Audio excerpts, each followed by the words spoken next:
রায়পুর নামের একটি ছোট্ট গ্রামের নদীর ধারে একটি পুরনো গাছ ছিল।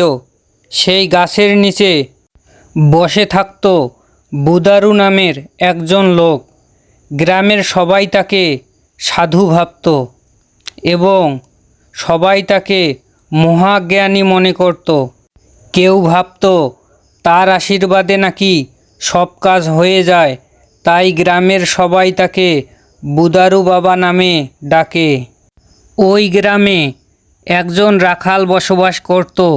নাম ছিল তার হেবলু। তার একটি গরু ছিল। গরুর দুধ বিক্রি করে তার সংসার চলত। কিছুদিন আগে বাঘ এবং শেয়াল রাখালের গরুটিকে খেয়ে ফেলে। তাই রাখাল তার বাসার সামনে গাছের নিচে মন খারাপ করে বসেছিল। ধীরেনবাবু সেখানে এসে বলে, কিরে হেবলু, তোর মন খারাপ কেন? মন খারাপ হবে না, আমার গরুটিকে যে বাঘ এবং শেয়াল খেয়ে ফেলেছে, সেই থেকে আমার কোনো কাজকর্ম আছে? কোথাও কাজ পাচ্ছি না। আমার সংসার চলবে কিভাবে? কিছুই তো বুঝতে পারছি না। রাখালের কথা শুনে ধীরেনবাবু বলে, আমাদের গ্রামের পাশে নদীর ধারে পুরনো গাছের নিচে বুদারু বাবা বসে। বুদারু বাবার কাছে চল।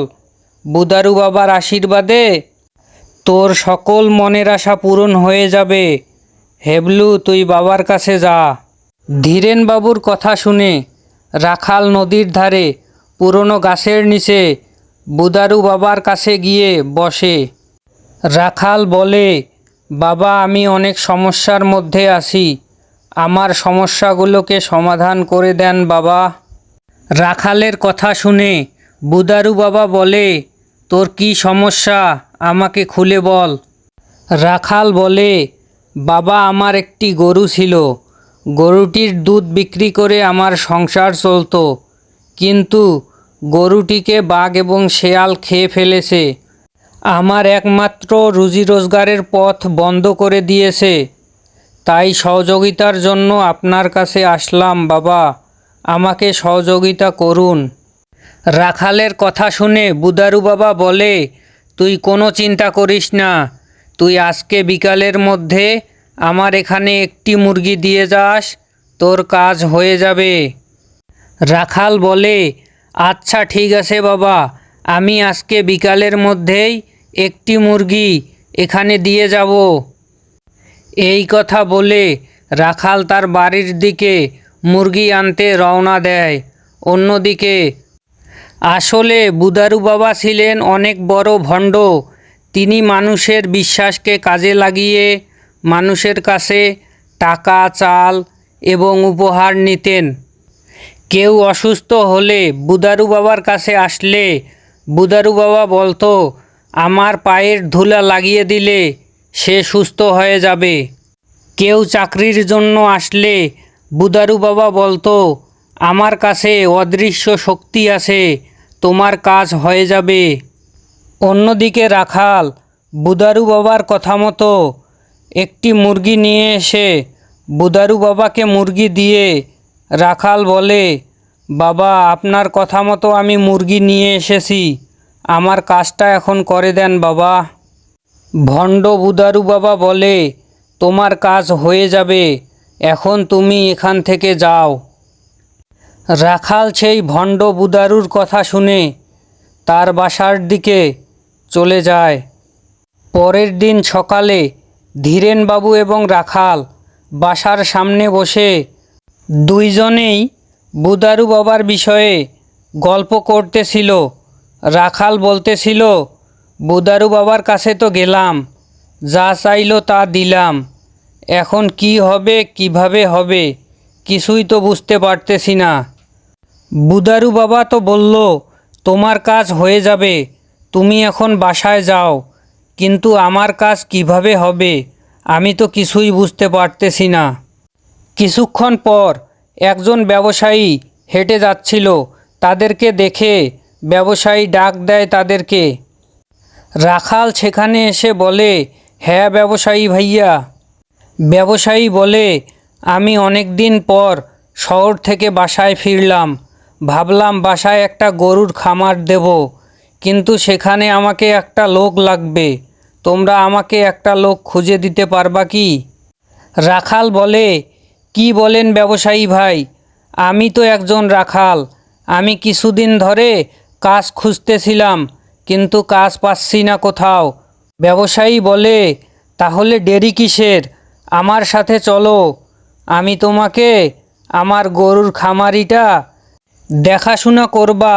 এখন থেকে তুমি আমার ওখানেই থাকবা। ব্যবসায়ীর কথা মতো রাখাল এবং ব্যবসায়ীর গরুর খামারে চলে যায়। ব্যবসায়ী গরুর খামারে গিয়ে ব্যবসায়ী বলে, রাখাল, এখন থেকে তুমি আমার এই গরু দুটো দেখাশোনা করবা। এটাই তোমার এখনকার কাজ। রাখাল বলে, ঠিক আছে ব্যবসায়ী ভাই, এখন থেকে আমি এই গরু দুটোকে আমার নিজের গরুর মতো অনেক যত্নে রাখব। আপনি কোনো চিন্তা করবেন না। রাখালের কথা শুনে ব্যবসায়ী তার বাসায় চলে গেল। রাখাল সেখানে বসে ভাবতে লাগলো, বুদারু বাবার কথাই ঠিক। বুদারু বাবার আশীর্বাদে সে হয়তো কাজ পেয়েছে। এটা দেখার পর গ্রামের সকলে বুদারু বাবার কাছে চলে আসে। যার যার সমস্যা সবাই বলতে থাকে এবং বুদারু বাবার আশীর্বাদ পেতে বুদারু বাবার জন্য খাবার নিয়ে এসে যার যার সমস্যার কথা বুদারু বাবাকে বলে। কিছুদিন পর রাখাল গরুগুলোকে সকাল সকাল খাইতে দিয়ে সে সেখানে বসে দেখে। কিছুক্ষণ পর ব্যবসায়ী সেখানে চলে আসে। এসে রাখালকে বলে, কি খবর রাখাল, গরুগুলোকে ঠিকমতো দেখাশোনা করো কি না? অনেক দিন হয়ে গেল, গরুগুলোর একটা বাচ্চাও হচ্ছে না। ব্যবসায়ীর কথা শুনে রাখাল বলল, ব্যবসায়ী ভাই, আমি এইমাত্র গরুগুলোকে খাবার দিয়ে এখানে বসে দেখতেছিলাম, ঠিক তখনই আপনি আসলেন। রাখালের কথা শুনে ব্যবসায়ী বলল, তাহলে গরুগুলোর বাচ্চা হচ্ছে না কেন? কিছুই তো বুঝতে পারতেছি না রাখাল। রাখাল বলল, আমার কাছে একটা উপায় আছে ব্যবসায়ী ভাই। আমার কাছে এক বাবার সন্ধান আছে। তার কাছে যদি আপনি যান, হয়তো গরুর বাচ্চা হবে। রাখালের কথা শুনে ব্যবসায়ী বলল, তাই করো রাখাল, তোমার ওই বাবার কাছেই যাই। অনেক ডাক্তার দেখালাম, কোনো কাজ হলো না। দেখি তোমার ওই বাবা কোনো কাজ করে দিতে পারে কি না। রাখালের কথা মতো রাখাল এবং ব্যবসায়ী ওই বাবার কাছে চলে আসলো। আসার পর ব্যবসায়ী তার সকল ঘটনা খুলে বলল ওই বাবাকে। তার সকল ঘটনা শোনার পর ঠিক আগের মতো ওই বাবা বলল, আমার জন্য একটা ছাগল নিয়ে আসো। এই কথা শুনে ব্যবসায়ী এবং রাখাল সাথে সাথে ছাগল আনতে যায়। ওইদিকে ভণ্ড বাবা খুশি হয়ে বলতে থাকে, যাক, আজকে একটা ভালো মক্কেল পেয়েছি। কিছুক্ষণ পর ব্যবসায়ী একটি ছাগল নিয়ে আসে, কিন্তু এবার ব্যবসায়ীর সাথে ব্যবসায়ীর ছেলেও আসে। ব্যবসায়ী বলে, বাবা, আপনার জন্য ছাগল নিয়ে এসেছি, ছাগলটি আপনাকে দিয়ে গেলাম। ব্যবসায়ীর ছেলে বলে, বাবা, ওটা আমার পছন্দের ছাগল, ওটা আমি দিয়ে যেতে দেব না। ব্যবসায়ী বলে, তোকে আমি অন্য ছাগল কিনে দেব বাবা, এত জেদ করিও না। ব্যবসায়ীর ছেলে ছিল অনেক চালাক। ব্যবসায়ীর ছেলে বলে, আচ্ছা, ছাগলটি দিয়ে যাব, কিন্তু আমি কিছু প্রশ্ন করতেছি ওই বাবাকে। ওই বাবাকে বলো, বাবা নাকি উড়তে পারে, আমাকে উড়ে দেখাক। যদি উড়ে দেখাতে পারে তাহলে ছাগলটি দিয়ে যাব। ব্যবসায়ীর ছেলের কথা শুনে সবাই অবাক হয়ে যায়। বুদারু ভণ্ড বাবা অবাক হয়ে ব্যবসায়ীর ছেলের দিকে দেখে এবং বলে, আকাশে উড়া তো আমাদের ধর্মের বিরুদ্ধে। ব্যবসায়ীর ছেলে বলে, তাহলে তুমি এই নদীর জল শুকিয়ে দেখাও, তাহলে বুঝবো তুমি অনেক শক্তিমান। ব্যবসায়ীর ছেলে চিন্টুর কথা শুনে বুদারু বাবা ঘেমে যেতে লাগে এবং বলতে থাকে, আজকে আমার শরীর খারাপ, অন্য দিন দেখাবো। অন্যদিকে গ্রামের সবাই সেখানে জড়ো হয়ে যায় এবং এগুলো শুনে তারা হাসতে থাকে এবং বলে, মানুষ ঠকানো বাদ দাও ভণ্ড, ভালো হয়ে যাও। ওই দিন ব্যবসায়ীর ছোট্ট ছেলে চিন্টুর জন্য গ্রামের সকল মানুষের ভুল ধারণা ভেঙে যায়। সেদিনের পর থেকে আর কখনোই বুদারুকে ওই গাছের নিচে দেখা যায়নি।